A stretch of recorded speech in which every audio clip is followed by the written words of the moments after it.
रे अद्वैत, आता थँक्यू वगैरे म्हणून मला परक करणार आहेस का?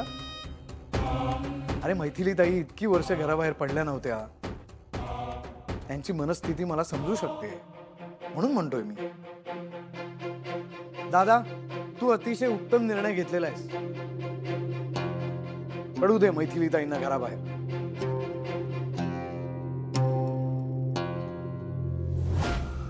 तेजस, अरे अगं केतकी,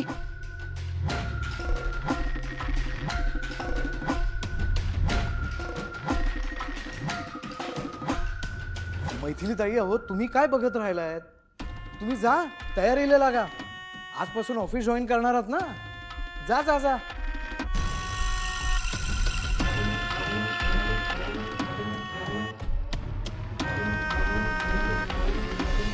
तो आपल्याशी वाईट वागलाय, आपल्या आयुष्याची त्यांनी वाट लावली आहे ना.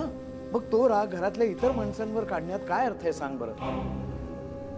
त्या मैथिली ताई बिचारे साध्या आहेत ग.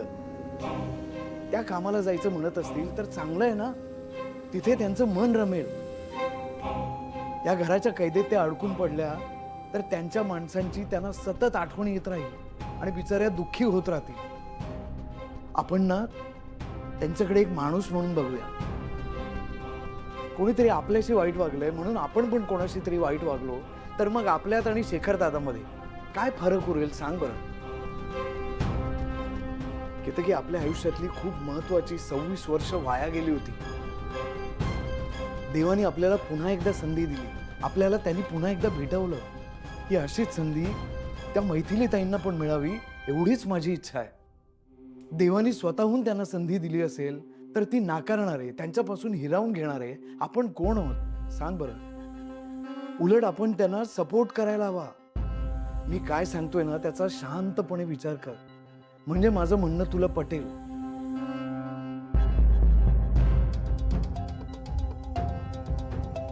एक येतं की मी काय सांगतोय ते पटतंय का?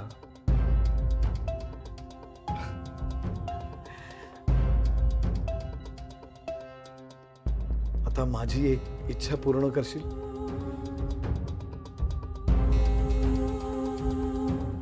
मी पहिल्यांदा ऑफिसला निघालो होतो तेव्हा माझ्या हातावर तू दही साखर ठेवली होतीस.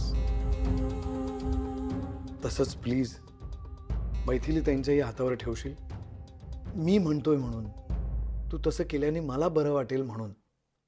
प्लीज एवढं करशील माझ्यासाठी? थँक्यू. मला समजून घेतल्याबद्दल खरंच थँक्यू. सॉरी. अरे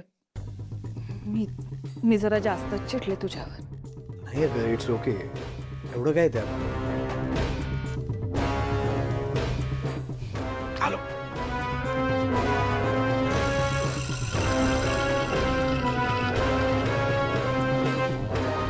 केदार, हे सगळे तुझ्या वाईटावर टपलेले असताना सुद्धा तू जो मनाचा मोठेपणा दाखवतोयस ना, ते मला नाही जमणार.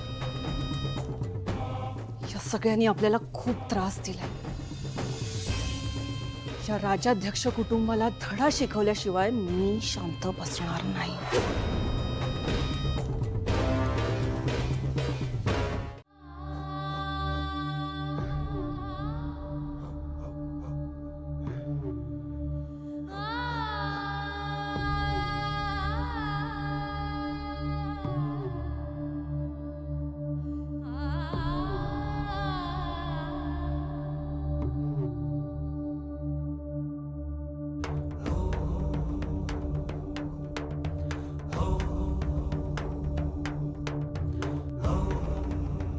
मैथिली तयार होत आहेत, मग आम्ही निघू.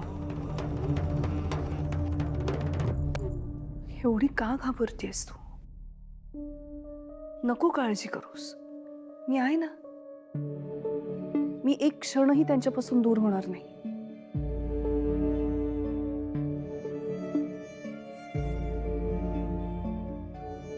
आता खरंच खूप भीती वाटते. या सगळ्यात मैथिली मावशींना काही झालं तर? आपल्या घरात देवी आईचा वास आहे.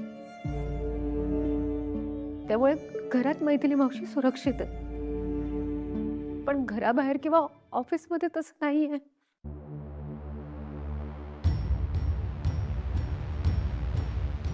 आत्या, त्यात तिथे केदार काका असणार आहेत, ते म्हणून मला जास्त भीती वाटते.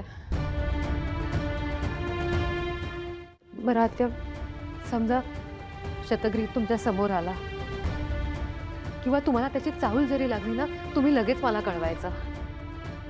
शतग्रीव कितीही शक्तिशाली असला तरी थोड्या वेळासाठी का होईना त्याला कसं थोपवायचं आपल्याला माहिती आहे.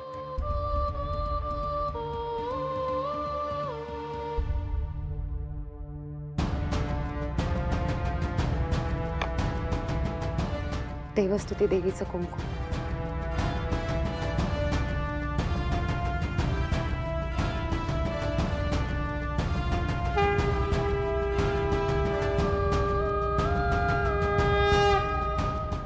देवस्तुती आईच्या मंदिरातून आणलं होतं. या कुंकवामध्येच शतग्रीवला थांबवण्याचं सामर्थ्य आहे.